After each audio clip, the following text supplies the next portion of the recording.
Hello दोस्तों, नमस्कार। स्वागत है हमारे YouTube channel NR current GK classes में। दोस्तों, हम इस वीडियो में बात करने वाले हैं डब्ल्यूएलआई क्वेश्चन पेपर की। ये क्वेश्चन पेपर दोस्तों भोपाल डिवीजन डब्ल्यूसीआर का है। एग्जाम डेट 29/9/2024 है।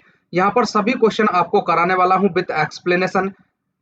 यहाँ पर दोस्तों 110 क्वेश्चन होंगे, लेकिन मैं आपको करीब 500 क्वेश्चन इस वीडियो में कराने वाला हूँ। वीडियो थोड़ी लंबी होगी, लेकिन दोस्तों बहुत ही मजेदार वीडियो होगी। आप जो भी एग्जाम डब्ल्यूएलआई का आगे देंगे, इसमें से करीब दोस्तों 60 से 70% तक आपको देखने को मिल जाएगा। बहुत ही इंपॉर्टेंट क्वेश्चन यहाँ पर आपको कराऊंगा, इंपॉर्टेंट टॉपिक आपको यहाँ पर बताऊंगा। आगे आगामी परीक्षाओं के लिए बहुत ही इंपॉर्टेंट रहेगी। दोस्तों, इस पेपर की पीडीएफ यदि आपको चाहिए तो मेरा Telegram channel NR current GK classes के नाम से है, जिसकी लिंक मैंने डिस्क्रिप्शन बॉक्स में दी हुई है, जहां से आप टेलीग्राम चैनल को ज्वाइन करके पीडीएफ प्राप्त कर सकते हैं। तो दोस्तों शुरू करते हैं।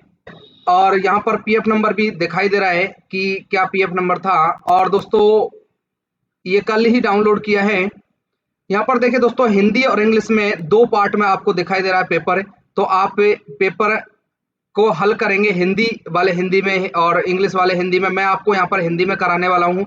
तो दोस्तों सबसे पहला क्वेश्चन देखिए, नवीनतम दिशा निर्देशों के अनुसार समतुल्य राशि जो धनराशि है समर्पित करके पद संरक्षा एवं गैर संरक्षा सृजित किए जा सकते हैं। तो दोस्तों यहाँ साथ के साथ देखो करेक्ट आंसर दे रखा है, करेक्ट ऑप्शन भी दे रखा है, यूजर ऑप्शन भी दे रखा है। तो हम दोस्तों इनका उपयोग करेंगे। करेक्ट ऑप्शन जो सही है इसका दोस्तों ये है बी। ऑप्शन बी इसका राइट आंसर है। ऑप्शन बी इसका दोस्तों यहाँ पर राइट आंसर रहेगा नहीं। क्वेश्चन नंबर दो देखिए, संसदीय राजभाषा समिति के अध्यक्ष कौन होते हैं। तो दोस्तों ऑप्शन में देखिए, ऑप्शन यहाँ पर है प्रधानमंत्री, वित्त मंत्री, गृह मंत्री, इनमें से कोई नहीं।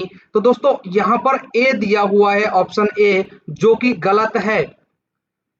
पेपर में जो आंसर की दी गई थी उस पर ए माना है प्रधानमंत्री, लेकिन दोस्तों यहाँ गृह मंत्री होता है। संसदीय राज्यसभा समिति की बात हो रही है। तो दोस्तों जो राज्यसभा समिति है, हम बात करें राज्यसभा समितियां दो प्रकार की होती हैं। एक तो दोस्तों केंद्रीय हिंदी समिति होती है, केंद्रीय हिंदी जो समिति है वो होती है। दूसरी होती है संसदीय संसदीय राजभाषा समिति। यहाँ पर संसदीय राजभाषा समिति पूछा है। केंद्रीय जो हिंदी समिति होती है उसका जो अध्यक्ष होता है वो होता है प्रधानमंत्री, लेकिन संसदीय राजभाषा समिति का अध्यक्ष होता है गृह मंत्री। तो इसका सही जो आंसर रहेगा वो गृह मंत्री रहेगा। इस संसदीय राज्यसभा समिति का जो गठन हुआ था वो 1976 में हुआ था। और टोटल जो सदस्य होते हैं दोस्तों संसदीय राजभाषा समिति में 30 सदस्य होते हैं। 30 सदस्य होते हैं, और जिसमें से लोकसभा के 20 सदस्य और राज्यसभा के 10 सदस्य होते हैं। इस प्रकार से दोस्तों ये क्वेश्चन बहुत ही अच्छा क्वेश्चन है, और इस क्वेश्चन से रिलेटेड हर एग्जाम में ये आपको देखने को मिल जाएगा। थोड़ा सा दोस्तों इसको मिटा देते हैं। अगला क्वेश्चन देखिए, क्वेश्चन नंबर 3, संविधान खतरनाक नौकरियों जैसे कारखानों और खानों में डैश वर्ष से कम आयु के बच्चों के रोजगार को प्रतिबंधित करता है। तो दोस्तों बाल श्रम में निषेध अधिनियम 1986 बाल श्रम अधिनियम है 1986। इसके अनुसार दोस्तों 14 वर्ष से कम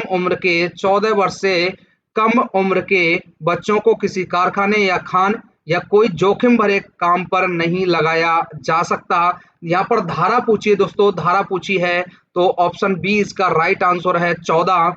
धारा 14 के अनुसार दोस्तों बाल श्रम करवाने वाले जो नियोक्ता होते हैं उनको 3 माह से 1 माह तक 3 माह से 1 साल तक कैद हो सकती है, और 10,000 से 20,000 जुर्माना हो सकता है। इसका राइट आंसर है 14 इसका सही आंसर है ऑप्शन बी। अगला क्वेश्चन देखिए, क्वेश्चन नंबर जो 4 है वो देखिए, RBE 66/2024 इनमें से किससे संबंधित है। तो ऑप्शन बी में दे रखा है दोस्तों विधवा, तलाकशुदा, अविवाहित बेटी, FMA का अनुदान। ये इसका राइट आंसर होगा ऑप्शन बी। अगला क्वेश्चन देखिए, रोजगार के वर्गीकरण के विरुद्ध अपील किसके पास की जा सकती है। क्वेश्चन नंबर क्वेश्चन नंबर 5 में ऑप्शन डी इसका सही आंसर है, क्षेत्रीय श्रम आयुक्त, रीजनल लेबर कमिश्नर इसका राइट आंसर है ऑप्शन डी। क्वेश्चन नंबर 6 देखिए, फैक्ट्री अधिनियम 1948 के अंतर्गत प्रति सप्ताह कार्य के घंटे क्या हैं?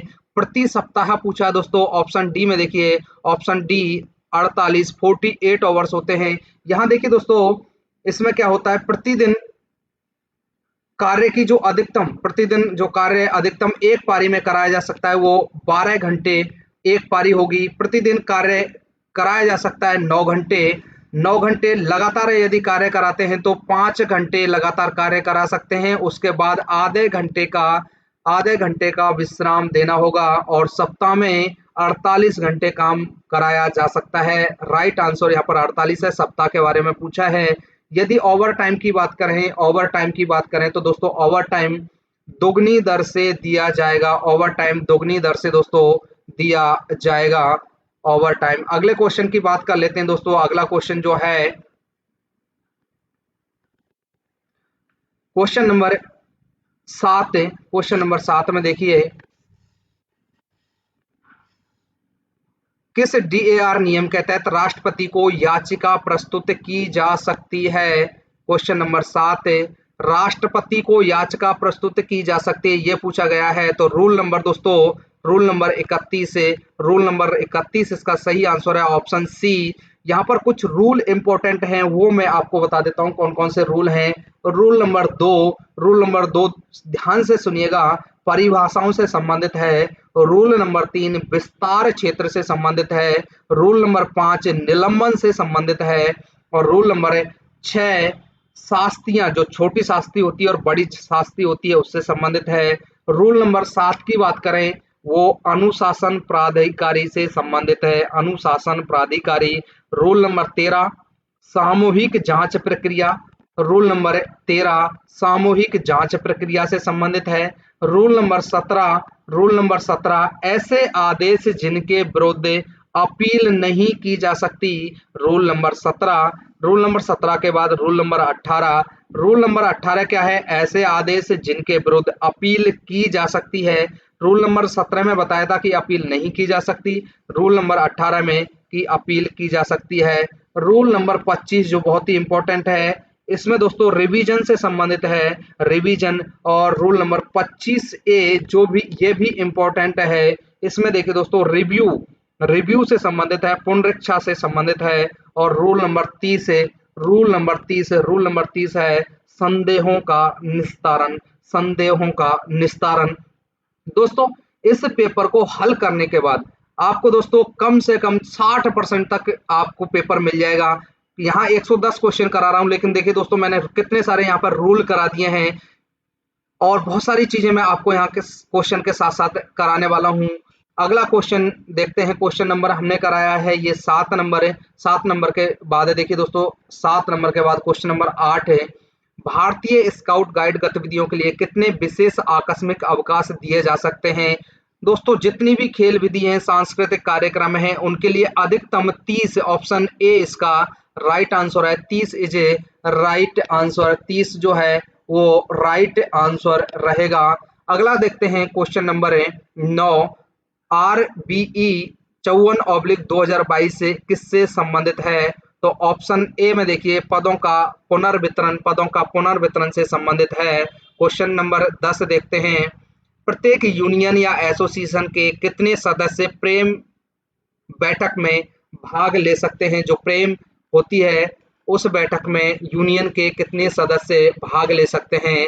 तो ऑप्शन बी में देखिए, ऑप्शन बी में चार सदस्य भाग ले सकते हैं।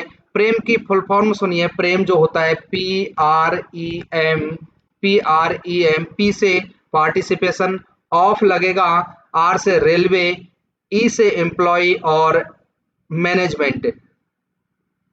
पूरा सुनिए, participation of railway employ in management, आपको ऑफ और इन लगाना है। Participation of a railway employ in management, और हिंदी में इसको बोलेंगे रेल कर्मचारियों की प्रबंध में भागीदारी, रेल कर्मचारियों की प्रबंध में भागीदारी। प्रेम की जो बैठक है वो 3 स्तरों पे होती है दोस्तों। 3 स्तर होते हैं। 3 स्तर में मंडल स्तर, हेडक्वार्टर स्तर जो मुख्यालय स्तर है, और तीसरा है रेलवे बोर्ड स्तर है। तो इसमें जो अध्यक्ष होते हैं, कई बार पूछे जाते हैं कि अध्यक्ष कौन कौन होते हैं। तो मंडल स्तर पर दोस्तों डीआरएम होता है, मंडल स्तर पर डीआरएम होता है, और हेडक्वार्टर जो मुख्यालय स्तर होती है उस पर जीएम होता है, और रेलवे बोर्ड स्तर पर जो अध्यक्ष रेलवे बोर्ड है वो होता है। यहाँ पर दोस्तों पूछा था कि प्रत्येक यूनियन या एसोसिएशन में कितने सदस्य प्रेम की बैठक में भाग भाग ले सकते हैं। तो जो तीनों स्तर हैं उनमें 4-4 सदस्य ही रहेंगे। तो यहाँ पर राइट आंसर हो गया ऑप्शन बी 4। अगला क्वेश्चन देखिए, लेवल 7 में सीजीए को कौन मंजूरी देता है। ऑप्शन बी में देखिए महाप्रबंधक साहब, जीएम साहब ये मंजूरी देते हैं लेवल 7 में सीजीए के लिए। क्वेश्चन नंबर 12 देखिए, प्रत्येक पूर्ण माह के लिए रेलवे कर्मचारी को क्रेडिट के लिए एलएपी की गणना किस दर से की जाएगी। प्रत्येक माह के लिए, तो प्रत्येक माह के लिए 2.5 है। टोटल साल में 30 एलएपी मिलती हैं, टोटल 30 एलएपी मिलती हैं। 1 जनवरी को 15 और 1 जुलाई को 15। तो टोटल अगर महीने के हिसाब से देखें तो 2.5 एलएपी क्रेडिट होती है। अगला क्वेश्चन देखते हैं, क्वेश्चन नंबर 13 है, रेल सेवा आचरण नियम 1966 का कौन सा नियम चल संपत्ति के लेन देन से संबंधित है। क्वेश्चन नंबर 13 तो चल संपत्ति से है ऑप्शन सी 18। जो 18 रूल है, रूल नंबर 18, वो रेल सेवा आचरण नियम 1966 के नियम चल संपत्ति के लेन देन से संबंधित है। कुछ रूल मैं यहाँ पर और कराने वाला हूँ। कई रूल यहाँ पर दोस्तों आपको मैं बताने वाला हूँ कि कौन कौन से और रूल हैं जो इम्पोर्टेंट हैं। देखिए पहला rule, rule number 5। Rule number 5 में ध्यान से सुनिएगा, राजनीतिक गतिविधियों या चुनावों में भाग लेना वर्जित है। राजनीतिक गतिविधि या चुनावों में भाग लेना वर्जित है। रूल नंबर 6 के अनुसार किसी संघ या संगठन में शामिल होना भी वर्जित है जो भारत की एकता और अखंडता के विरुद्ध हो। रूल नंबर 6, किसी संघ या संगठन में शामिल होना वर्जित है जो भारत की अखंडता और एकता के विरुद्ध हो। रूल नंबर 7, रूल नंबर 7 में देखिए प्रदर्शन, धरना, जुलूस आदि में भाग लेना भी वर्जित है। रूल नंबर 8 है, रूल नंबर 8 में कहा गया है प्रेस या मीडिया से संबंध रखना भी वर्जित है। प्रेस या मीडिया से भी संबंध रखना वर्जित है। रूल नंबर 9, रूल नंबर 9 में बताया है सरकार की आलोचना करना भी वर्जित है। सरकार की आलोचना करना भी वर्जित है रूल नंबर 9 में। रूल नंबर 9 के बाद रूल नंबर 3 इंपॉर्टेंट हो जाता है। 3 जो है 3C ये होता है महिला यौन उत्पीड़न से संबंधित है, बहुत ही इंपॉर्टेंट रूल है। और रूल नंबर 13A ये भी दोस्तों बहुत ही इंपॉर्टेंट है, दहेज पर प्रतिबंध। दहेज पर प्रतिबंध ये भी दोस्तों बहुत महत्वपूर्ण है। क्वेश्चन नंबर 14 देखिए, 14 नंबर देखते हैं दोस्तों। क्वेश्चन नंबर 14, इनमें से कौन एक प्रोग्रामिंग भाषा नहीं है। इनमें से एक को कौन प्रोग्रामिंग भाषा नहीं है। तो दोस्तों यहाँ पर पाइथन भाषा होती है, जावा भी भाषा होती है, और HTML भी भाषा होती है। फोटोशॉप दोस्तों यहाँ पर भाषा नहीं है। ऑप्शन डी इसका सही आंसर हो जाएगा। क्वेश्चन नंबर 15 देखिए, कंप्यूटर सिस्टम में GUI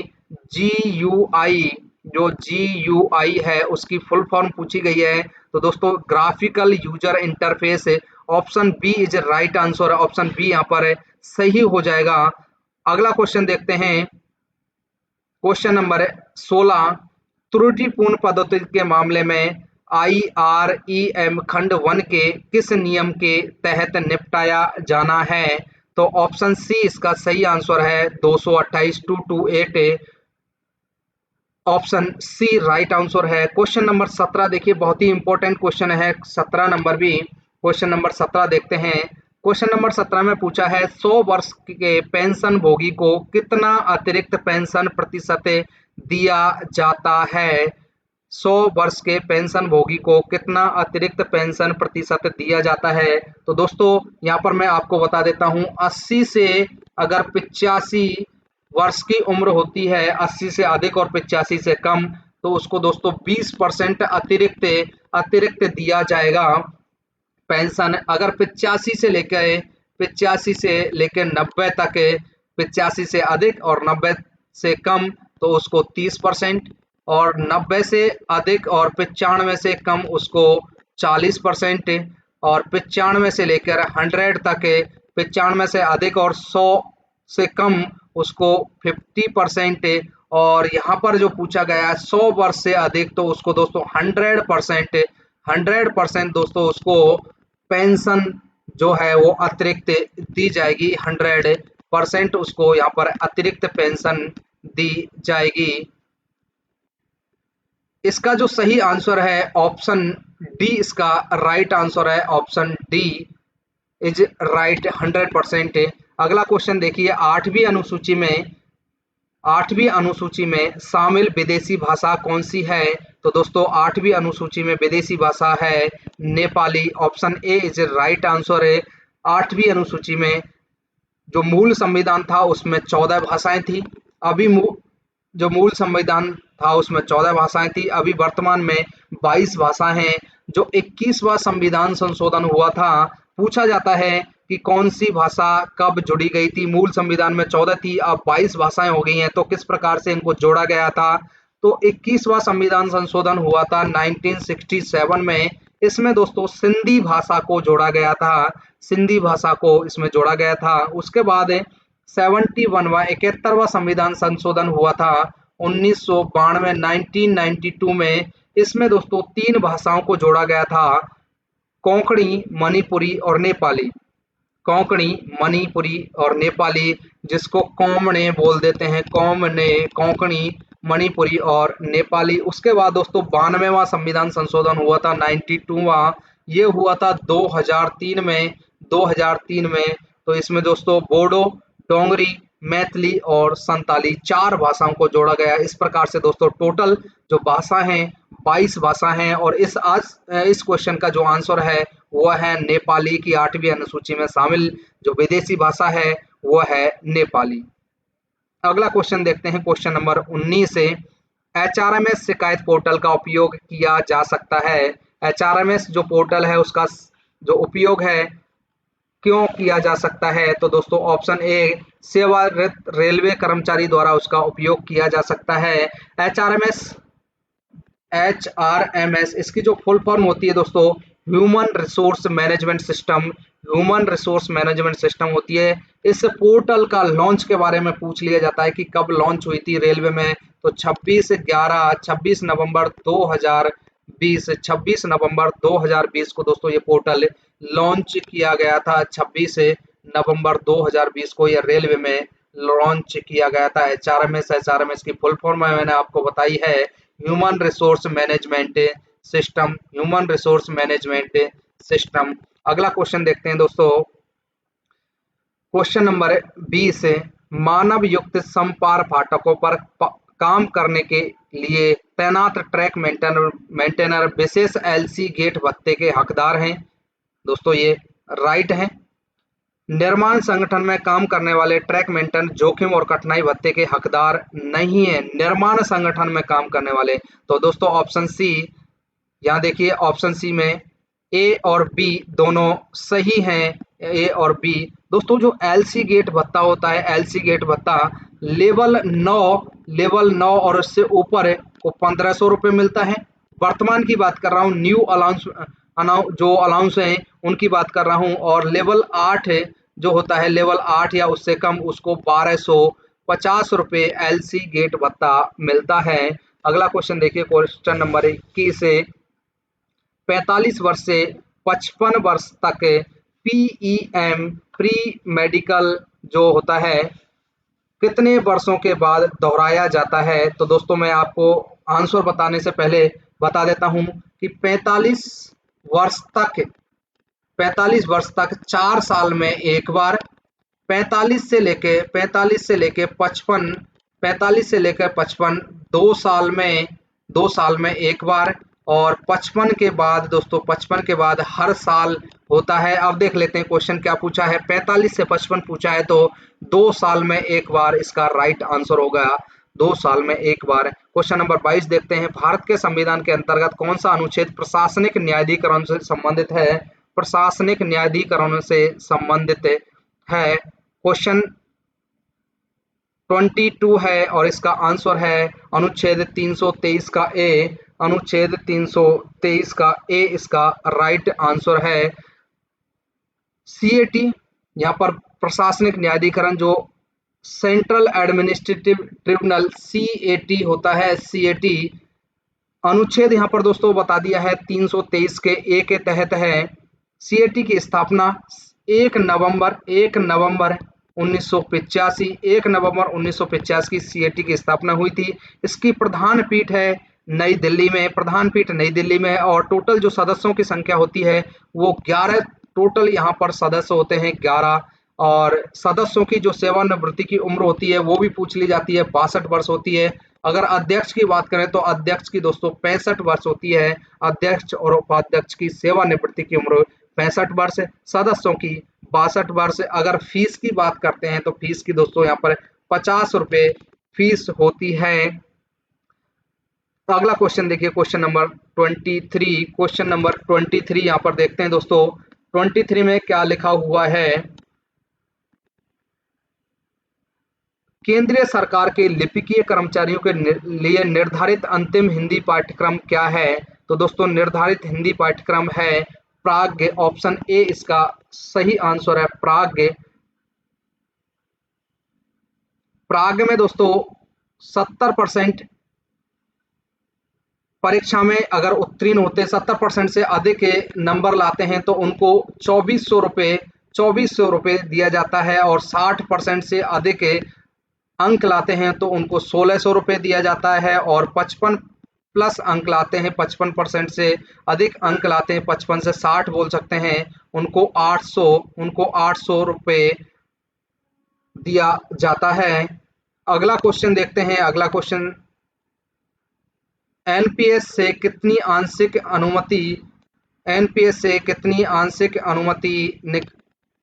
की जा सकती है? एनपीएस से कितनी आंशिक निकासी की अनुमति है? तो दोस्तों ऑप्शन सी स्वयं का 25%। इसमें दोस्तों एनपीएस में टायर 1 टायर 2 होते हैं, तो यहाँ पर जो स्वयं का अनुदान होता है उसमें से 25% निकाली जा सकती है, जिसमें आप बीमारी का दिखा सकते हैं, मकान भत्ता दिखा सकते हैं, ये दोस्तों यहाँ पर आप दिखा सकते हैं। अगला क्वेश्चन देखिए, क्वेश्चन नंबर 25 से, जब एक रेलवे कर्मचारी एनपीएस के तहत को निलंबित कर दिया जाता है तो राष्ट्रीय पेंशन प्रणाली में योगदान की राशि क्या होगी? तो ऑप्शन सी देखिए, यहाँ पर योगदान की राशि 0 होगी। Option C is right answer है। क्वेश्चन नंबर है अगला देखिए, क्वेश्चन नंबर 26 से, वंदे भारत ट्रेन का निर्माण निम्नलिखित में से किस कोच फैक्ट्री द्वारा किया गया था? ऑप्शन डी देखिए दोस्त, ऑप्शन डी राइट आंसर है, आईसीएफ इंटीग्रल कोच फैक्ट्री जो पेराम्बूर में स्थित है। पेराम्बूर में इसकी स्थापना 2 अक्टूबर, इसकी जो स्थापना हुई थी 2 अक्टूबर 1955 को इसकी स्थापना हुई थी। वंदे भारत ट्रेन का निर्माण आईसीएफ कंपनी या आईसीएफ द्वारा किया जाता है। वंदे भारत ट्रेन का नाम पूछ लिया जाता है कि दूसरा नाम क्या है, तो T18 वंदे भारत ट्रेन का दूसरा नाम है। अगला क्वेश्चन देखते हैं, क्वेश्चन नंबर 27 है। क्वेश्चन नंबर 27 में देखिए, समान पारिश्रमिक अधिनियम 1976 के अंतर्गत कौन सा नियम समान कार्य के लिए पुरुष और महिला श्रमिकों को समान पारिश्रमिक का निर्देश देता है? तो दोस्तों ऑप्शन इसमें देखिए D, option D rule number 4 है। रूल नंबर 4 इसका राइट आंसर है, रूल नंबर 4 है। अगला क्वेश्चन देखते हैं, क्वेश्चन नंबर 28 है। अस्थायी स्थानांतरण के मामले में एक रेलवे कर्मचारी को उसी दर पर डैश मिलेगा जिस दर पर वह अपने पुराने स्टेशन के स्थानांतरण के समय उनका हकदार था। तो दोस्तों ऑप्शन बी मकान किराया भत्ता, और मकान किराया भत्ता दोस्तों आप अभी 3 श्रेणी में दिया जाता है, एक्स वाई जेड, और इसका जो वर्तमान में जो मकान किराया भत्ता मिलता है वो एक्स जो शहर हैं उनमें 30%, वाई में 20% और जेड में 10% दोस्तों मकान किराया भत्ता मिलता है। अगला क्वेश्चन देखते हैं, क्वेश्चन नंबर 29 है। क्वेश्चन नंबर 29 में देखिए, एक बच्चे के लिए बाल शिक्षा भत्ता सीईए का दावा करने की अधिकतम आयु क्या है? ऑप्शन बी इसका राइट आंसर है ऑप्शन बी 20 वर्ष है। ऑप्शन बी इसका सही आंसर है 20 वर्ष है। अगला क्वेश्चन देखते हैं, किस नियम के तहत प्रारंभिक मूल वेतन के निर्धारण की अनुमति है? तो ऑप्शन ए इसका राइट आंसर है 1313 FR 22 इसका राइट आंसर है 30 से। क्वेश्चन नंबर 31 देखिए, नर्सों को 1/1/2004 से प्रति माह डैश रुपए की दर से ड्रेस भत्ता का भुगतान किया जाता है। तो दोस्तों यहाँ पर आपको ध्यान रखना है, 1/1/2004 जब डीए 50% हो गया था तो उस समय भत्तों की बात कर रहा है। तो उस समय दोस्तों यहाँ भत्तों की बात कर रहा है। यहाँ पर 31 का पूछा है तो 31 का ऑप्शन सी इसका राइट आंसर है 2250। पहले दोस्तों ये भत्ता 1800 रुपये मिल रहा था, 1800 रुपये, लेकिन 50% डीए होने पर यह 2250 रुपये मिलता है। नर्सिंग भत्ता भी पूछ लिया जाता है कि नर्सिंग भत्ता कितना मिल रहा है 1/1/2024 के अनुसार। तो दोस्तों ये 9000 रुपये मिल रहा है, 9000 रुपये। पुराना जो भत्ता है, पुराना जो मिल रहा था वो 7200 रुपये, 7200 रुपये मिल रहा था। इसके अलावा दोस्तों अस्पताल रोगी देखभाल भत्ता भी पूछ लिया जाता है, जो दोस्तों अभी लेवल 8 या उससे कम को 5125 रुपये और लेवल 9 या उससे ऊपर को 6625 रुपये मिल रहा है। अगला क्वेश्चन देखते हैं, क्वेश्चन नंबर 32 से, रेलवे कर्मचारियों को ओवरटाइम भुगतान किस अध्याय के अंतर्गत दिया जाता है? तो दोस्तों किस अध्याय के अंतर्गत दिया जाता है? ऑप्शन ए इसका राइट आंसर है भारतीय रेलवे स्थापना संहिता 2 का अध्याय 15। Option A is a right answer है। क्वेश्चन नंबर अगला देखिए 33, क्या नर्सिंग स्टाफ रात्रि ड्यूटी भत्ते का हकदार है? तो दोस्तों वो जो भत्ता है नर्सिंग स्टाफ के लिए रात्रि ड्यूटी भत्ता उसके लिए हकदार नहीं है। Option B is a right answer है। अगला क्वेश्चन देखिए, क्वेश्चन नंबर 34 है, 34 है, अखिल भारतीय अवकाश यात्रा रियायत AILTC का लाभ 4 साल के ब्लॉक में एक बार लिया जा सकता है? दोस्तों ये सही है, बी में लिखा हुआ है इसके लिए रेलवे कर्मचारियों को उस वर्ष के लिए अपने विशेष अधिकार पास सरेंडर करने होंगे। तो दोस्तों पास सरेंडर करने होंगे। क्वेश्चन नंबर 34 का जो राइट आंसर है ए और बी दोनों राइट हैं, ए और बी दोनों यहाँ पर दोस्तों राइट हैं। अखिल भारतीय अवकाश यात्रा रियायत ए और बी यहाँ पर दोस्तों सही हैं। क्वेश्चन नंबर 35 देखिए 35, सुरक्षात्मक गियर के रूप में S&T, TRD और मैकेनिकल विभाग के कई कर्मचारियों को शीतकालीन जैकेट प्रदान किए जाते हैं, कथन सही चुने। तो ऑप्शन सी दोस्तों ए और बी दोनों ही यहाँ पर दोस्तों सही हैं। अगला क्वेश्चन देखते हैं 36 से, दिए गए शब्दों में से कौन सा शब्द निष्ठा की शपथ में प्रयोग नहीं किया जाता है? 36 से, तो 36 में बी इसका सही आंसर है समर्पित। क्वेश्चन नंबर 37, अनिवार्य रूप से आंतरायिक का वर्गीकरण भारतीय रेलवे अधिनियम 1989 के किस धारा में परिभाषित किया गया है? किस धारा में परिभाषित किया गया है? तो ऑप्शन बी इसका राइट आंसर है 130 B, 130 B is right answer है। 38 की बात करते हैं, 7वां CPC के अनुसार वेतन के स्तर हैं। तो दोस्तों वेतन के स्तर हैं 7वें CPCR के अनुसार, ये CPC के अनुसार 18 हैं दोस्तों, 18 इसका राइट आंसर है। लेकिन दोस्तों रेलवे में 17 हैं, रेलवे में 17 हैं। लेवल 16 की बात करें, लेवल 16 का जो बेसिक है 2,05,400, 2,05,400 रुपये है। अगर लेवल 17 की बात करें तो लेवल 17 2,25,000, 2,25,000 और लेवल 18 की बात करें तो 2.5 लाख रुपये, 2.5 लाख रुपये इसका दोस्तों वेतन मान है।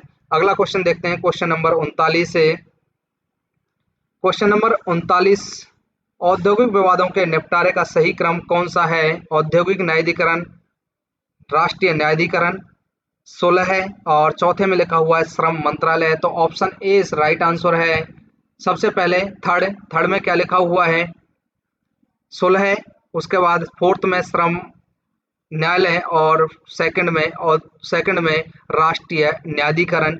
राष्ट्रीय न्यायाधिकरण इस प्रकार से दोस्तों इनका सही क्रम है। Option A is right. Question number 40 देखिए। क्वेश्चन नंबर 40 में लिखा हुआ है लोको ट्रैफिक रनिंग स्टाफ को 8 घंटे से कम की रनिंग ड्यूटी के बाद मुख्यालय में डैश घंटे आराम की अनुमति है। बहुत अच्छा क्वेश्चन दोस्तों। इसमें सही आंसर है ऑप्शन सी। ऑप्शन सी में 16 राइट आंसर है। यहाँ पर दोस्तों मैं आपको और क्वेश्चन कराना हूँ कि 8 घंटे से कम रनिंग ड्यूटी, अगर 8 घंटे से कम रनिंग ड्यूटी है तो हेड क्वार्टर पे दोस्तों उसको 12 घंटे का विश्राम दिया जाएगा और बाहर में दोस्तों उसको 6 घंटे का विश्राम दिया जाएगा। यदि 8 घंटे से अधिक ड्यूटी है तो हेड क्वार्टर पर यहाँ पर 16 घंटे आराम दिया जाएगा और बाहर में दोस्तों उसको 8 घंटे।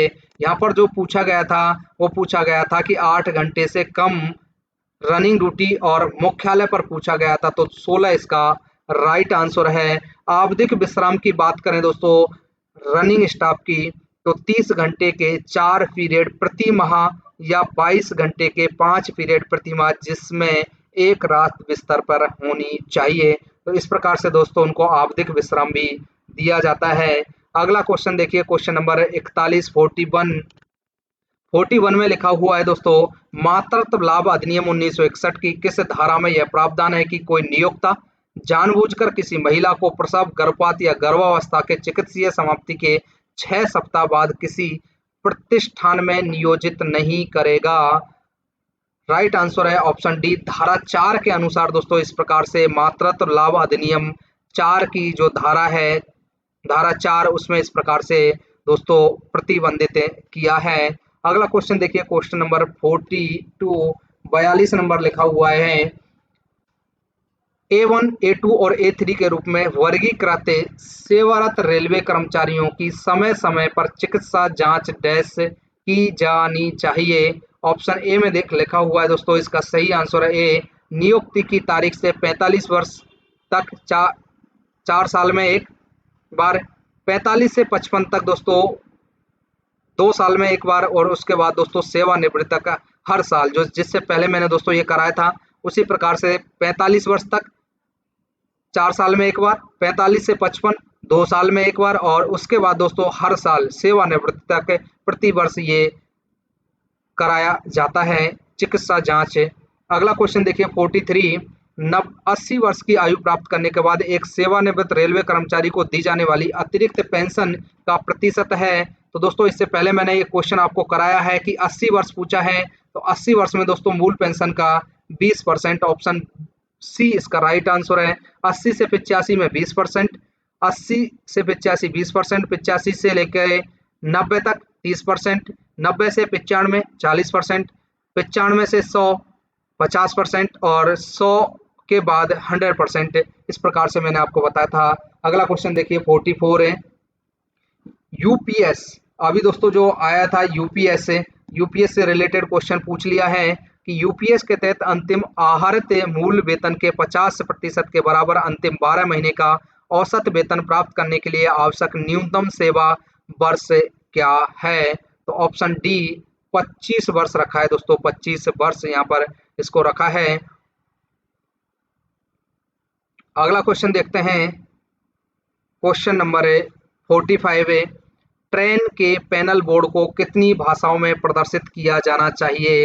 तो दोस्तों 3 भाषाओं में प्रदर्शित किया जाना चाहिए, हिंदी, इंग्लिश, और जहां जिस क्षेत्र से ट्रेन चलती है तो क्षेत्रीय भाषा भी होनी चाहिए। तो ऑप्शन सी इसका राइट आंसर है 3। अगला क्वेश्चन देखिए उम्मीदवारों की भर्ती में शामिल होने के लिए निःशुल्क पास जारी किया जाता है। तो दोस्तों SC ST कैंडिडेट को ये निःशुल्क पास जारी किया जाता है, तो ऑप्शन बी इसका राइट आंसर हो जाएगा। अगला क्वेश्चन देखिए 47 जब रेल बजट का हिंदी में अनुवाद हुआ तब रेल मंत्री कौन थे? रेल मंत्री कौन थे? 47 रेल बजट का हिंदी में जब अनुवाद हुआ तो उस समय दोस्तों लाल बहादुर शास्त्री थे। Option A is right answer है। क्वेश्चन दोस्तों ये भी पूछ लिया जा सकता है कि रेल बजट को केंद्रीय बजट में मिलाने का फैसला कब किया गया और उस समय रेल मंत्री कौन थे? तो दोस्तों फैसला किया था 21 सितंबर 2016 को और उस समय रेल मंत्री थे पीयूष गोयल। पीयूष गोयल उस समय रेल मंत्री थे और 1 फरवरी 2017 को पहला संयुक्त बजट संसद में पेश किया था। 1 फरवरी 2017 को पहला संयुक्त बजट संसद में पेश किया था। अगला क्वेश्चन देखते हैं, क्वेश्चन नंबर 48। 48 में दोस्तों कहा है कि 5 साल की सेवा पूरी करने के बाद ग्रुप डी कर्मचारी डैश सेट प्रिविलेज पास के हकदार होते हैं। तो दोस्तों 3 सेट हो जाते हैं। Option A is right answer है। Option A is right answer है। तो मैं यहाँ पर दोस्तों कुछ आपको बता देता हूँ और कि 2 साल जब जॉब हो जाती है तो परमानेंट हो जाते हैं। 2 साल के बाद अगर 5 साल की जॉब होती है तो 5 साल में दोस्तों ग्रुप और सी और डी के जो कर्मचारी हैं उनको 3 सेट पास मिलना स्टार्ट हो जाता है। 3 सेट पास मिलना स्टार्ट हो जाता है और उनको स्टडी लीव मिल सकती हैं, पढ़ाई के लिए छुट्टियां मिल सकती हैं। 10 साल की बात करें तो 10 साल में दोस्तों पेंशन का हकदार हो जाता है।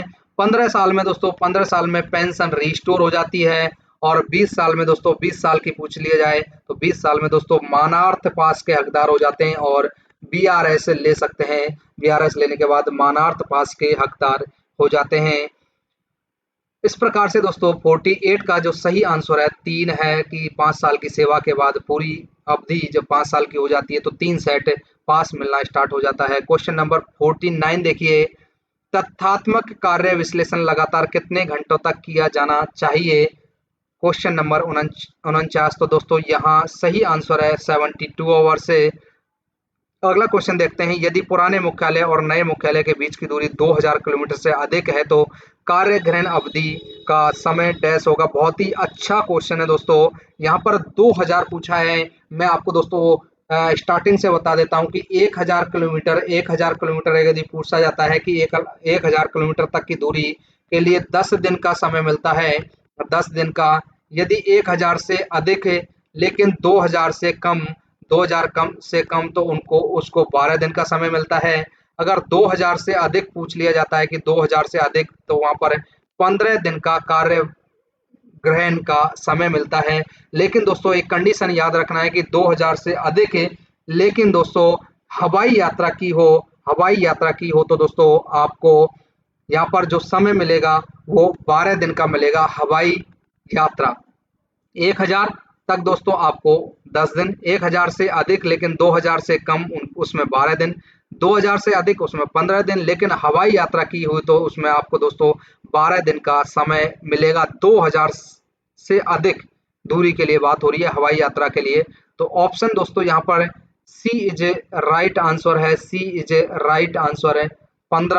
15 दोस्तों 15 डे यहाँ पर सही है। अगला क्वेश्चन देखते हैं 50 के बाद 51 आया है। क्वेश्चन नंबर 51 में लिखा हुआ है कि एक पेंशनभोगी रेलवे कर्मचारी सेवानिवृत्ति की तारीख पर सेवानिवृत्त हो जाएगा भले ही वह निलंबित हो। दोस्तों सही है ऑप्शन ए। बी में कहा है यदि किसी सेवानिवृत्त रेलवे कर्मचारी के खिलाफ अनुशासनात्मक कार्रवाई शुरू की जानी है तो यह राष्ट्रपति की मंजूरी के बिना नहीं किया जा सकता, अन्य शर्तें। Option C is right answer है। तो दोस्तों ऑप्शन सी में ए और बी दोनों राइट हैं। ए और बी दोनों राइट हैं। क्वेश्चन अगला देखते हैं 52। A I O B C R E A oblique A I S C S T R E A. दोस्तों इन दोनों की फुल फॉर्म सुन लीजिए। ऑल इंडिया ओबीसी लिखा हुआ है, अदर बैकवर्ड क्लास है, railway railway S railway employ association, railway employ association.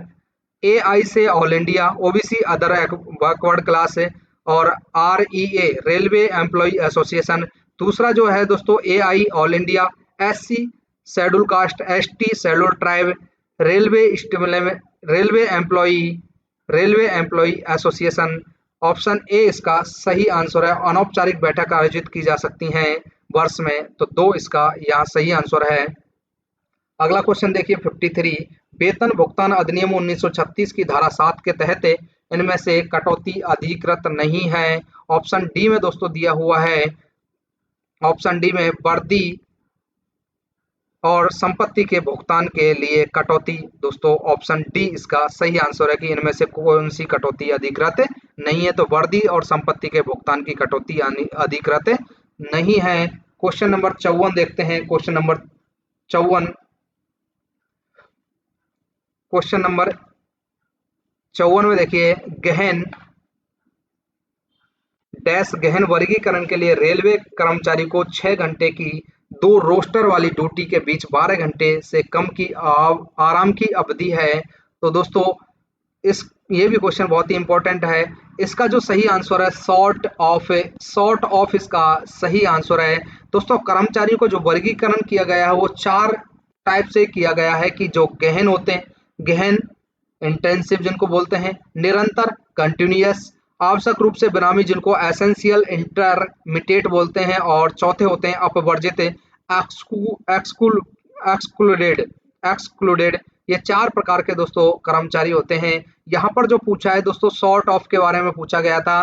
Short of में क्या होता है कि गहन के बारे में पूछा जाए, यहाँ जैसे गहन के बारे में पूछा है कि 12 घंटे से पूर्व बुलाने पर, कि ड्यूटी पर 12 घंटे से पहले यदि बुलाया जाता है तो गहन में उसको शॉर्ट ऑफ बोला जाएगा। निरंतर में दोस्तों 10 घंटे से पूर्व यदि बुलाया जाता है तो उसको शॉर्ट ऑफ बोला जाएगा। और आवश्यक रूप से विरामी में यदि 8 घंटे से पहले बुलाया जाए तो उसको शॉर्ट ऑफ बोला जाएगा। ऐसे ही दोस्तों लॉन्ग ऑन होता है। लॉन्ग ऑन के बारे में बता देता हूँ कि गहन में क्या रहेगा। गहन में दोस्तों जो इंटेंसिव है उसमें 8 घंटे से अधिक ड्यूटी यदि कराई जाती है तो उसको लॉन्ग ऑन बोला जाएगा गहन में। अगर निरंतर की बात करें, निरंतर में 10 घंटे से अधिक यदि ड्यूटी कराई जाए तो उसको दोस्तों लॉन्ग ऑन बोला जाएगा। और आवश्यक रूप से जो विरामी है उसमें 12 घंटे से अधिक की ड्यूटी कराई जाए तो उसको लॉन्ग ऑन बोला जाएगा। अगला क्वेश्चन देखिए, क्वेश्चन नंबर 55 है, निलंबित कर्मचारी के निर्वाह भत्ते से निम्नलिखित में से कौन सी कटौती अनुमत है। Option B is right answer है, मकान किराया यहाँ पर दोस्तों सही है। अगला क्वेश्चन देखिए 56 से, इनमें से कौन रेलवे में एक प्रकार की सहकारी समिति नहीं है। तो दोस्तों ये सहकारी समिति नहीं है। ऑप्शन डी में सहकारी विपणन समिति ये नहीं है। बाकी उपभोक्ता सहकारी समिति होती है, ऋण सहकारी समिति होती है, और सरकारी आवास समिति भी होती है। अगला क्वेश्चन देखिए, क्वेश्चन नंबर 58, 180 दिनों से कम के अस्थायी स्थानांतरण मामलों में समग्र स्थानांतरण अनुदान जो सीटीजी है स्वीकार्य है।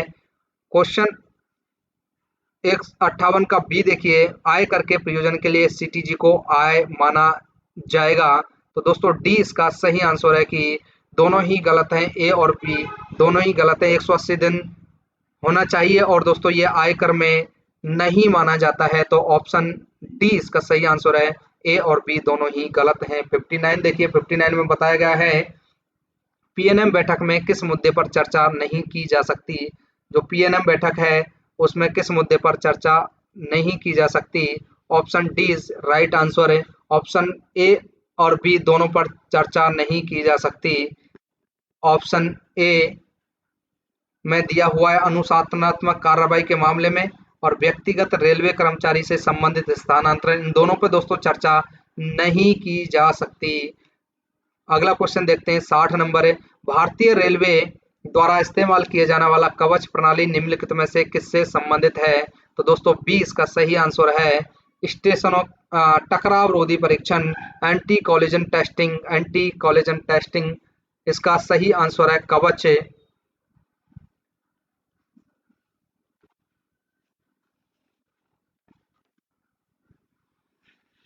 कवच में दोस्तों ट्रेनों को हादसे से बचाने के लिए एक स्वदेशी ऑटोमेटेड ट्रेन प्रोटेक्शन जो एटीपी है, ऑटोमेटिक ट्रेन प्रोटेक्शन सिस्टम है कवच।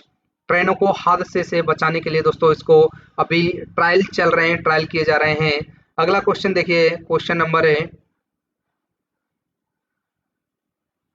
61, वर्तमान में कितने पेंशन फंड मैनेजर पीएफआरडीए के साथ पंजीकृत हैं। तो option B is right answer, option B में लिखा हुआ है 11।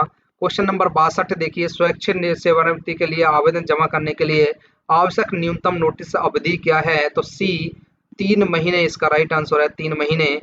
अगला क्वेश्चन देखते हैं, निरंतर श्रमिकों के मामले में डैश घंटों की अधिक ड्यूटी को लॉन्ग ऑन माना जाएगा। दोस्तों यहाँ पर मैंने आपको पहले समझाया था, इससे पहले आपको ये क्वेश्चन बताया था, अभी पूछ लिया गया है कि लॉन्ग ऑन निरंतर निरंतर पूछा है दोस्तों, यहाँ पर गहन के बारे में नहीं पूछा है, ना ही आवश्यक रूप से निरंतर में पूछा है। तो दोस्तों 10 घंटे से अधिक है, ऑप्शन बी इसका अधिक बी इसका राइट आंसर है कि 10 घंटे से अधिक ड्यूटी कराने पर उसको निरंतर में लॉन्ग ऑन माना जाएगा। क्वेश्चन नंबर 64 में देखिए दोस्तों, मजदूरी की भुगतान की जिम्मेदारी मजदूर भुगतान अधिनियम की किस धारा के अंतर्गत होगा, किस धारा के अंतर्गत आती है? तो दोस्तों ऑप्शन बी धारा 3 इसका राइट आंसर है। 64 का सही आंसर वेतन भुगतान जो अधिनियम है वह है दोस्तों 1936 से वेतन भुगतान अधिनियम 1936 से ये लागू हुआ था। दोस्तों लागू पूछ लिया जाता है कि 28 मार्च 1937 को दोस्तों ये लागू होता, वेतन भुगतान अधिनियम 1936 से, और ये 37 में लागू हुआ था 28 मार्च 1937 से।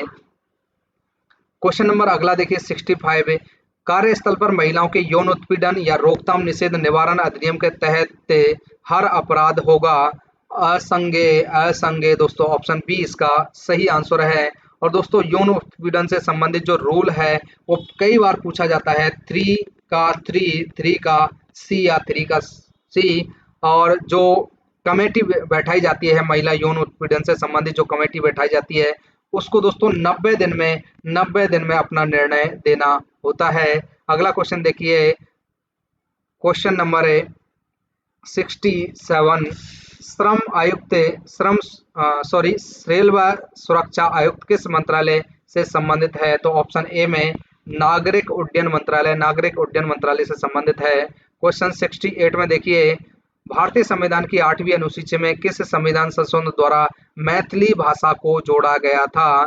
तो मैथिली भाषा दोस्तों मैंने आपको बताई थी, मैथिली भाषा को जो जोड़ा गया था वो जोड़ा गया था 92वें संविधान जो संशोधन था 2003 का, इसमें मैथिली भाषा को जोड़ा गया था।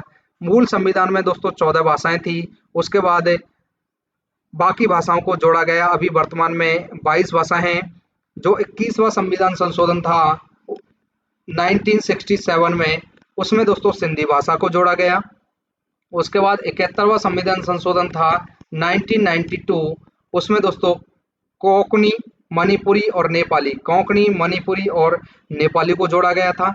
उसके बाद दोस्तों जो 2003 में संविधान था 92वां संविधान, उसमें बोडो, डोंगरी, मैथिली और संताली इसको जोड़ा गया था। आप याद रख सकते हैं दोस्तों, बोर्ड मास इस प्रकार से याद रख सकते हैं, बीओ से बोडो, डी से डोंगरी, एम से मैथिली और एस से संथाली, इस प्रकार से इन भाषाओं को जोड़ा गया था। यहाँ पर मैथिली भाषा के बारे में पूछा है, तो मैथिली भाषा 92वां जो संविधान था संशोधन 2003 में हुआ था, उसमें मैथिली भाषा को जोड़ा गया था। बोडो, डोंगरी, मैथिली और संताली 4 भाषाओं को जोड़ा गया था।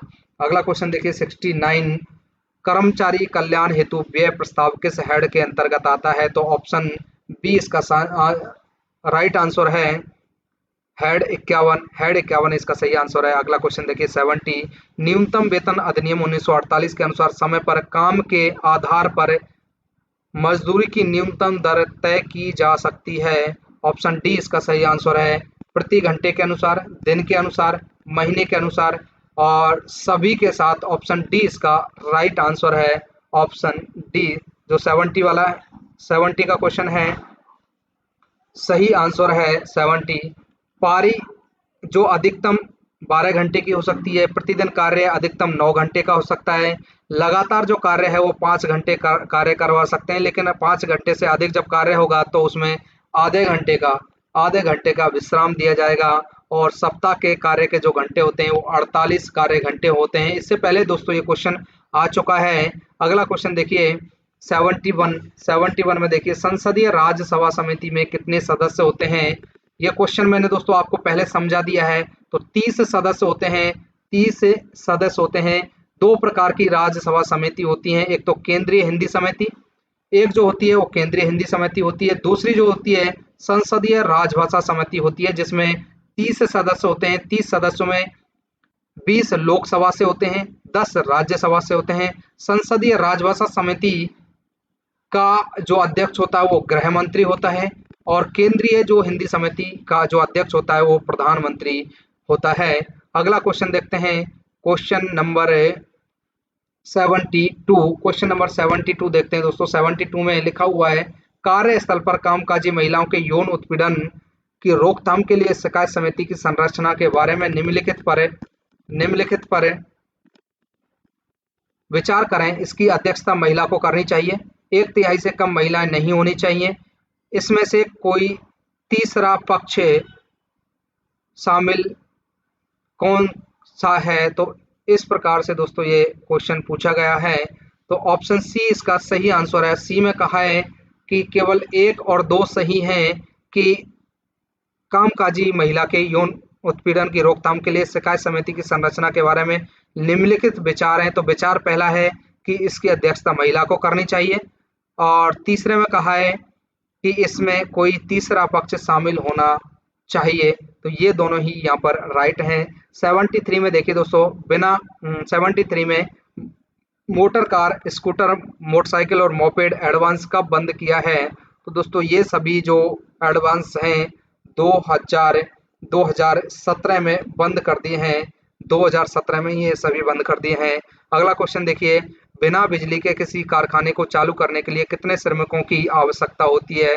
तो बिना बिजली के यदि कारखाना चालू करना है तो दोस्तों 20 इसका सही आंसर आएगा। 20 श्रमिक उसमें होने चाहिए, तभी उसको कारखाना बोला जाएगा। अगला देखिए 75 में देखिए, सेवानिवृत्ति के समय अवकाश नकदीकरण की गणना करें। मूल वेतन 56,100 रुपये है, डीए 42% है, एलएपी 256 है, और एचएलएपी दोस्तों यहाँ पर है 200 है। बहुत ही इंपॉर्टेंट क्वेश्चन है दोस्तों, हर पेपर में ये क्वेश्चन एक जरूर आता है। मैं थोड़ा सा दोस्तों इसको हल करा देता हूँ, लंबा रहेगा, काफी थोड़ा सा कैलकुलेशन रहेगी, मैं आपको यहाँ पर हल करा देता हूँ। उसने मूल वेतन बताया दोस्तों 56,100 रुपये, डीए 42% बताया है, और एलएपी दोस्तों उसने 256 एलएपी बताई हैं, और एचएलएपी दोस्तों यहाँ पर उसके पास है 200। अब देखिए दोस्तों इसमें क्या है कि मूल वेतन बता दिया है, डीए बता दिया है। सबसे पहले हम मूल वेतन के हिसाब से 42% डीए निकालेंगे। 42%, तो 56,100 का 42% जो डीए होगा वो दोस्तों हो जाएगा 23,562 रुपये। 23,562 रुपये दोस्तों जो हो जाएगा 23,500। ये तो हो गया दोस्तों डीए। अब डीए के बाद दोस्तों हमको निकालना है कि पर मंथ मूल वेतन और डीए, तो हम दोनों को दोस्तों जोड़ देंगे कि जो 56,100 था वो मूल वेतन था, डीए ये हो गया, इन दोनों को दोस्तों जोड़ देंगे तो मूल वेतन 79,662 रुपये दोस्तों एक महीने का मूल वेतन और डीए हो जाएगा। अब देखते हैं दोस्तों एलएपी वाला। तो एलएपी 300 छुट्टी का नकदीकरण कर सकते हैं, 300 एलएपी का नकदीकरण कर सकते हैं, लेकिन यहाँ पर दोस्तों 256 है, 256 एलएपी है। अब दोस्तों यहाँ पर एचएलएपी से लिया जाएगा कि एचएलएपी ली जाएंगी यहाँ पर। तो एचएलएपी 28 कितनी यहाँ पर छुट्टियां कम है, 44 छुट्टियां कम है। तो यहाँ पर दोस्तों 44 जो छुट्टियां हैं वो 88 छुट्टियां यहाँ से ले ली जाएंगी, तो 44 छुट्टियां दोस्तों यहाँ पर ऐड होंगी, तो ये 300 हो जाएंगी। लेकिन इनका जो 44 है उनका आधा ही वेतन मिलेगा, 44 का दोस्तों आधा ही वेतन मिलेगा। तो टोटल जो छुट्टियों की संख्या हो जाएगी 278। 278 छुट्टियों की यहाँ पर पैसा मिलेगा 256, और 44 का दोस्तों यहाँ पर आधा कितना हो गया, 44 का जो आधा है वो हो गया 22। तो इसमें 22, 256 में 22 जोड़ेंगे तो 278 छुट्टियों का पैसा हमको दोस्तों यहाँ पर मिलेगा। तो एक महीने का ये निकल के आया था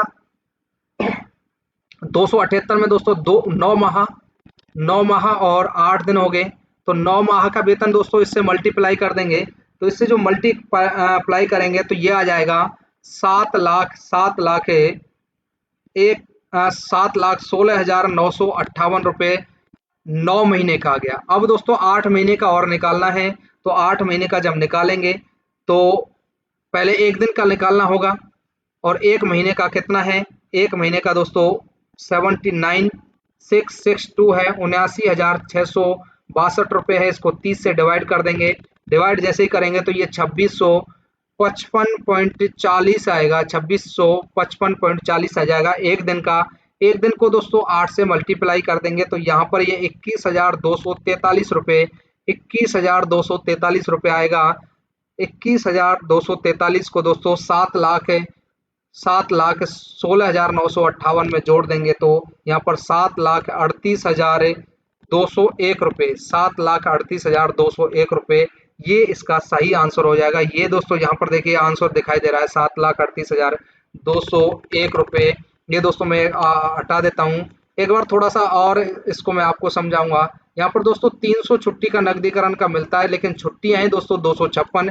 अब हमको यहाँ पर HLAP से लेनी होंगी, तो HLAP से दोस्तों 44 HLAP लेंगे, लेकिन HLAP का कितना पैसा मिलता है, आधा पैसा, इसलिए 22 छुट्टी का ही पैसा मिलेगा। और 22 छुट्टी का जो पैसा मिलेगा उसको हम जोड़ देंगे 256 में, 256 प्लस 22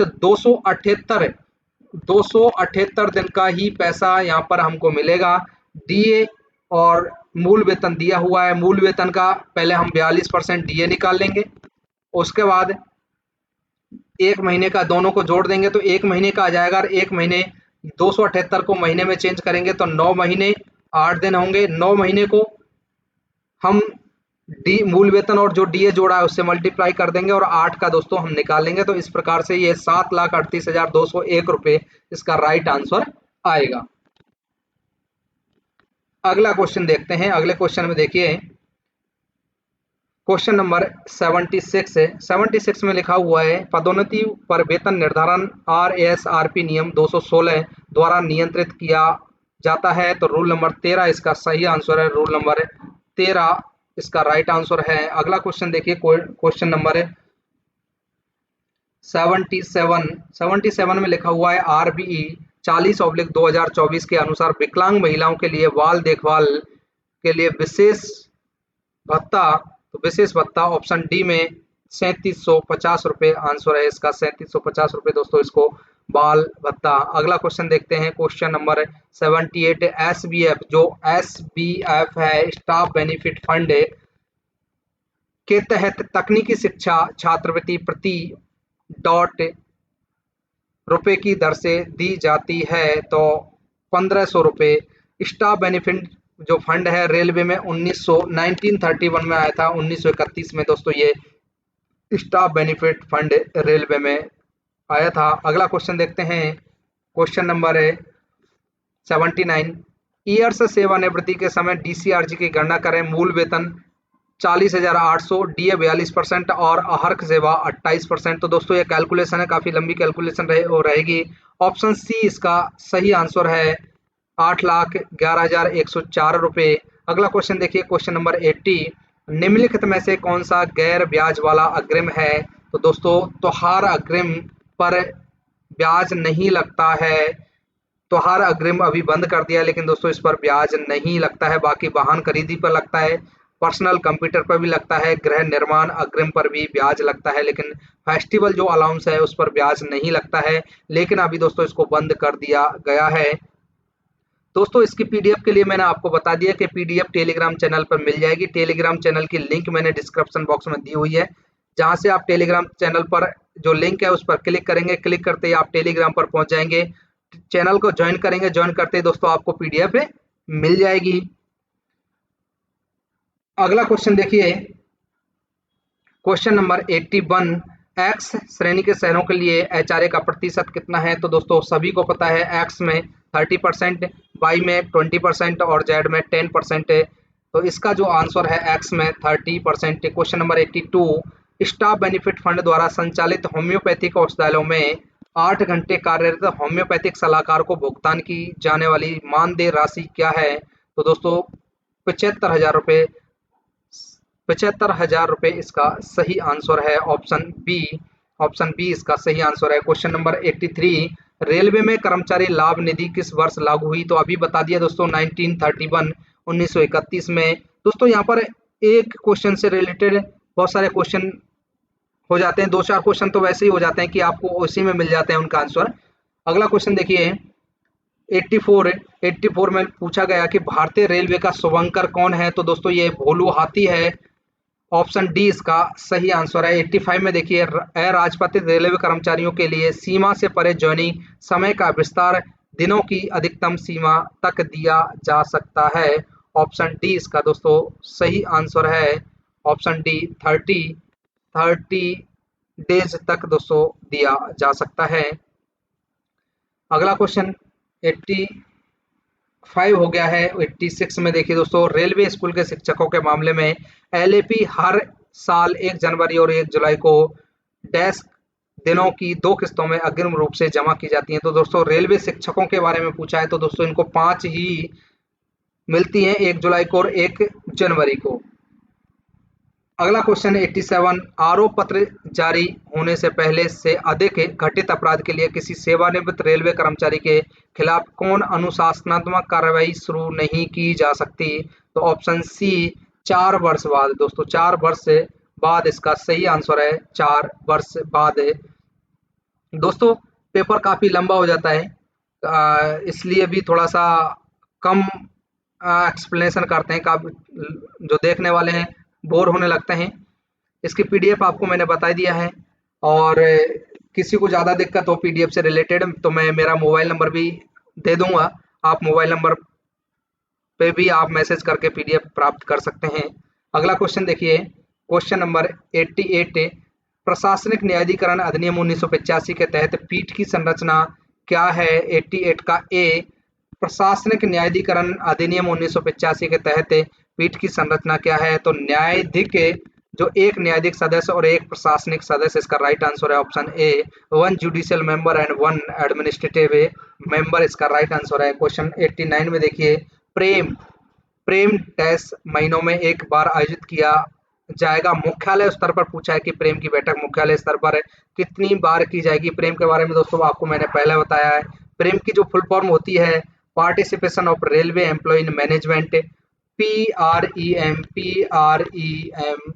प्रेम, पी से पार्टिसिपेशन, आर से रेलवे, ई से एम्प्लॉय और एम से मैनेजमेंट। पूरा नाम जो हो जाता है दोस्तों पार्टिसिपेशन ऑफ लगाना है रेलवे एम्प्लॉय, उसके बाद इन लगाना है मैनेजमेंट।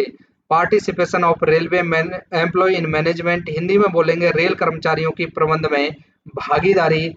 इसकी शुरुआत दोस्तों 1994 में हुई थी। प्रेम की शुरुआत इसमें दोस्तों 3 स्तर होते हैं, जिसमें मंडल स्तर, हेडक्वार्टर स्तर और रेलवे बोर्ड स्तर होता है। तो यहाँ पर दोस्तों मुख्यालय स्तर पर अध्यक्ष वो मीटिंग के बारे में पूछा है, तो मीटिंग दोस्तों होती है सी का 4 महीनों में एक, मतलब प्रेम 4 महीनों में एक बार दोस्तों आयोजित की जाती है हेडक्वार्टर स्तर पर।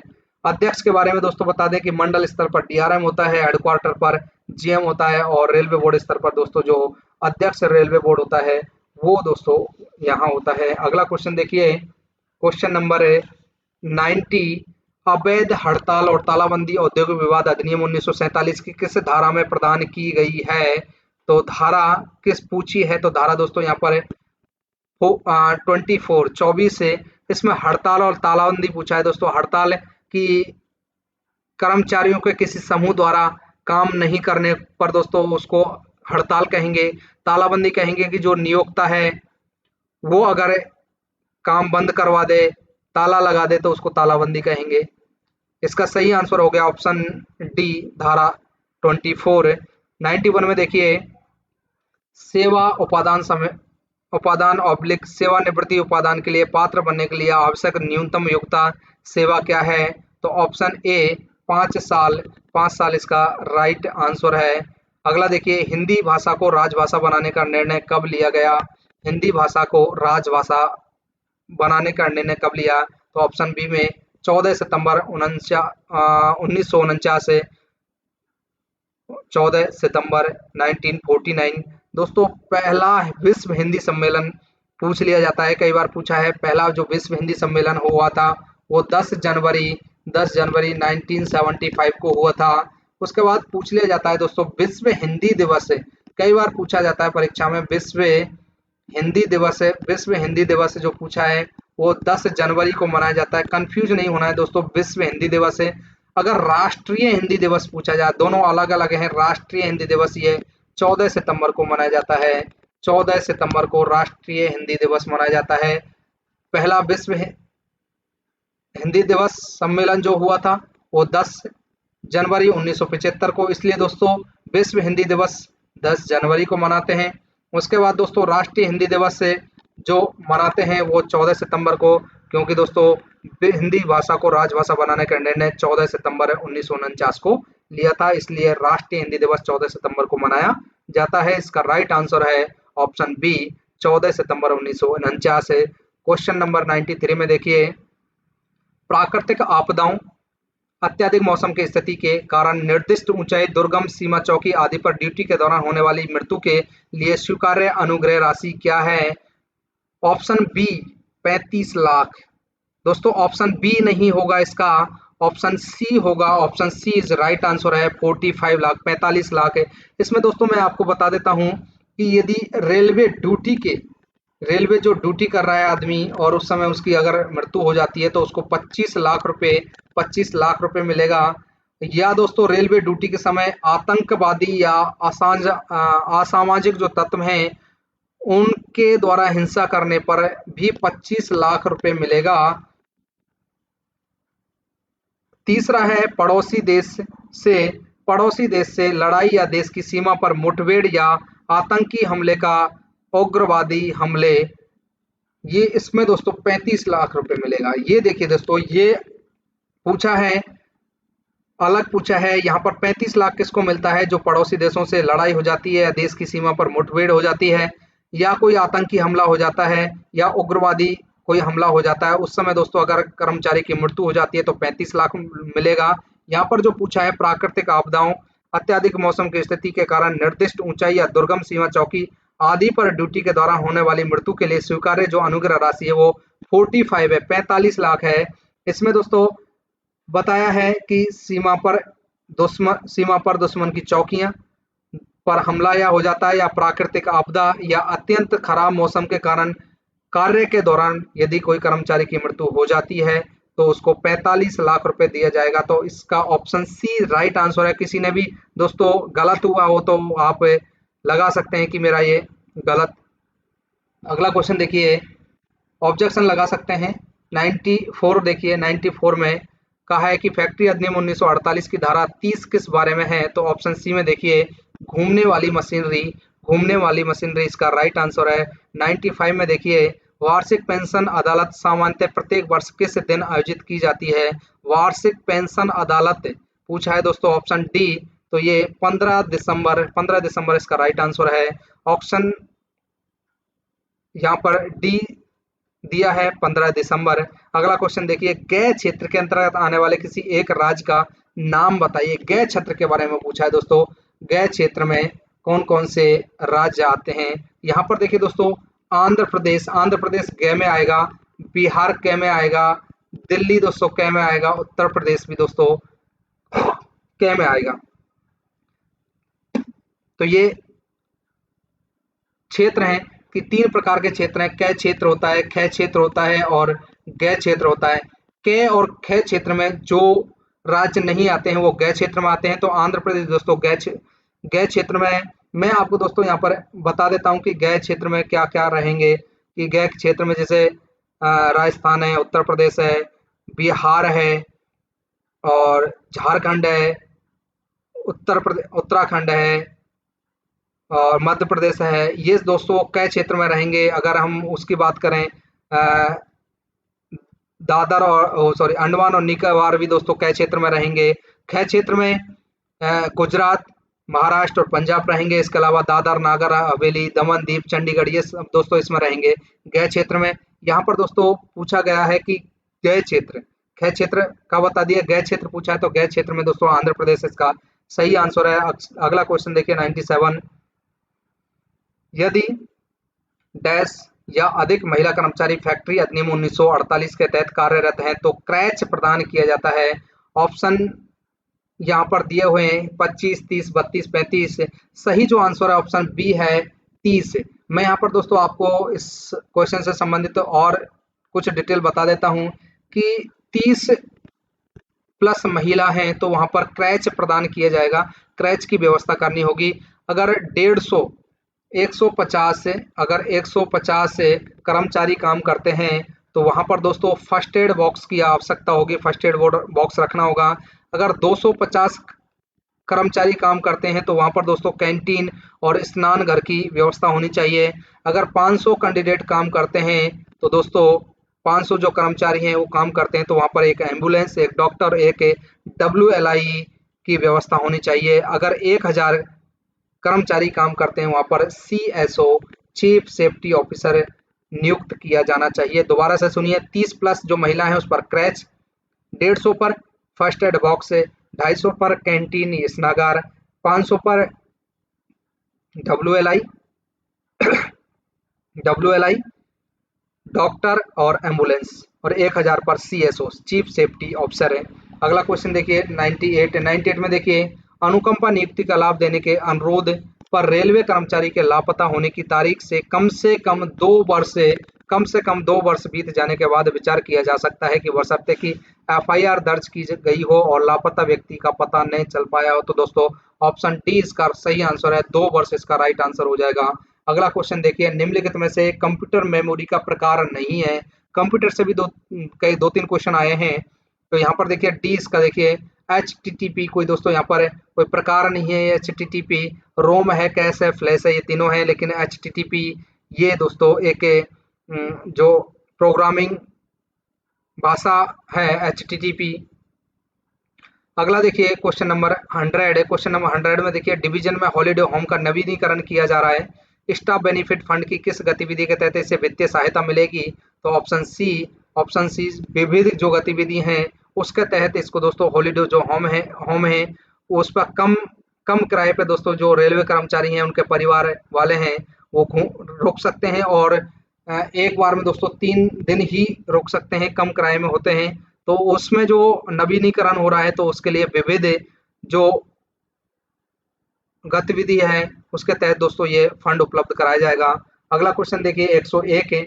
101 में देखिए, मॉडल SOP 2018 भाग F उपभाग सेकंड राजपत्रित जो गैर राजपत्रित स्थापना मामलों में आइटम संख्या पासपोर्ट प्राप्त करने के लिए अनापत्ति प्रमाण पत्र NOC जारी करने के प्रावधान से संबंधित है। तो दोस्तों 46 से जो आइटम संख्या है 46 से ये इससे रिलेटेड है। Option A is right answer. अगला क्वेश्चन देखते हैं 102, आंशिक रूप से चिकित्सीय बी कोटिकृत कर्मचारी के बच्चे CGA के लिए पात्र हैं बशर्ते कि कर्मचारी की सेवा 5 वर्ष शेष है, 5 वर्ष शेष है। तो 5 इसका राइट आंसर हो जाएगा। अगला क्वेश्चन देखिए, ग्रेजुएटी भुगतान अधिनियम 1972 के अनुसार निम्नलिखित कथनों पर विचार करें। पहला कथन है 5 वर्ष की निरंतर सेवा आवश्यक है। सेकंड है, जहां किसी कर्मचारी की मृत्यु या विकलांगता के कारण रोजगार समाप्त किया गया है वहां 5 साल की निरंतर सेवा पूरी करना आवश्यक नहीं होगा। ऑप्शन सी इसका राइट आंसर होगा। ऑप्शन सी में 1 और 2 दोनों सही हैं। क्वेश्चन नंबर 104 में देखिए, मंडल स्तर पर AIOBCREA और इसके अलावा AISCSTIREA की औपचारिक बैठक के लिए विशेष यात्रा पास जारी किए जाने वाले पदाधिकारियों की संख्या। तो दोस्तों ये पदाधिकारियों की संख्या 20 होती है, जो मैंने बताया था। All India other backward class से रेलवे एम्प्लॉय एसोसिएशन इसकी फुल फॉर्म बताई थी। इसके अलावा दोस्तों SISTSTRA की फुल फॉर्म बताई थी, all India schedule caste schedule tribe railway employ association. इसके लिए दोस्तों पदाधिकारियों की संख्या 20 से सही आंसर होगा ऑप्शन डी। 105 में देखिए, अनिवार्य रूप से रुक कर काम करने वाले श्रमिकों के मामले में डैश घंटों से कम आराम को शॉर्ट ऑफ माना जाएगा। तो शॉर्ट ऑफ मैंने पहले बताया था 8 घंटे दोस्तों इसका सही आंसर रहेगा। अगला क्वेश्चन 106, 1/4/2024 से नर्सिंग स्टाफ को प्रति माह कितना नर्सिंग भत्ता दिया जाएगा? तो दोस्तों 9,000 रुपये। पहले दोस्तों 7200 रुपये था, अभी 9,000 रुपये है। ये क्वेश्चन दोस्तों जो अभी WLI जबलपुर का एग्जाम हुआ था उसमें भी पूछा गया था। इस एग्जाम में कई क्वेश्चन पूछे गए थे जो जबलपुर में जो एग्जाम हुआ था उसमें भी ये क्वेश्चन आए थे। अगला क्वेश्चन 107 नंबर स्तर 6 के 7th में CPC वेतन मैट्रिक्स पद के लिए विचाराधीन उम्मीदवार को अनुकंपा आधार पर नियुक्ति में उच्च आयु सीमा छूट देने का अधिकार किसके पास है? बहुत ही अच्छा क्वेश्चन दोस्तों। यहाँ इसका जो आंसर है वो है दोस्तों DRM। उच्च सीमा की बात की है। मैं यहाँ पर दोस्तों आपको दोनों बता देता हूँ, उच्च सीमा और निम्न सीमा। यदि निम्न सीमा में 1 वर्ष की छूट चाहते हैं, मतलब 18 वर्ष की जगह 17 वर्ष पर जॉब पाना चाहते हैं, तो GM छूट देता है। GM छूट देता है। यदि 2 वर्ष की छूट, 2 वर्ष, 1 वर्ष से अधिक, मतलब 2 वर्ष की छूट चाहते हैं तो रेलवे बोर्ड छूट देता है। ये तो निम्न सीमा की बात होगी। यदि उच्च सीमा की बात करें कि उच्च सीमा में जो छूट देता है वो देता है DRM। यहाँ पर उच्च सीमा के बारे में बात हुई है तो DRM इसका सही आंसर हो जाएगा। 108वां क्वेश्चन देखिए, छात्रावास सब्सिडी का दावा करने के लिए निवास और छात्रावास के बीच की दूरी होनी चाहिए। तो दोस्तों निवास और छात्रावास के बीच की दूरी 50 किलोमीटर होनी चाहिए। Option B is right answer. अगला क्वेश्चन देखिए, क्वेश्चन नंबर 109, प्रशिक्षण HRD किस योजना मद के अंतर्गत आता है? तो ऑप्शन बी योजना मद 65, योजना मद 65 इसका सही आंसर है। क्वेश्चन नंबर 110 से जो लास्ट क्वेश्चन रहेगा, रेल सेवक अनुशासन एवं अपील नियम 1968 के किस नियम के तहत किसी भी रेल सेवक पर लगाए जाने वाले दंड निर्दिष्ट हैं? अब दोस्तों ऑप्शन बी इसका सही आंसर है, नियम नंबर 6, रूल नंबर 6 इसका सही आंसर हो जाएगा। रूल नंबर 6 जो रहेगा दोस्तों वो सही आंसर होगा। तो दोस्तों इस प्रकार से टोटल 110 क्वेश्चन मैंने यहाँ पर करवाए हैं। बहुत ही अच्छा पेपर था और यहाँ पर जिसका भी ये पेपर है उसका भी ठीक ही पेपर गया है। इसके PDF के लिए मैंने आपको बता दिया है। मैं मेरा मोबाइल नंबर भी दे दूंगा, उस पर भी आप मैसेज करके PDF प्राप्त कर सकते हैं। तो दोस्तों ज़्यादा से ज़्यादा वीडियो को शेयर कर दें और वीडियो को शेयर करने के बाद चैनल को सब्सक्राइब कर दें। सब्सक्राइब करके बेल आइकन प्रेस कर लें तो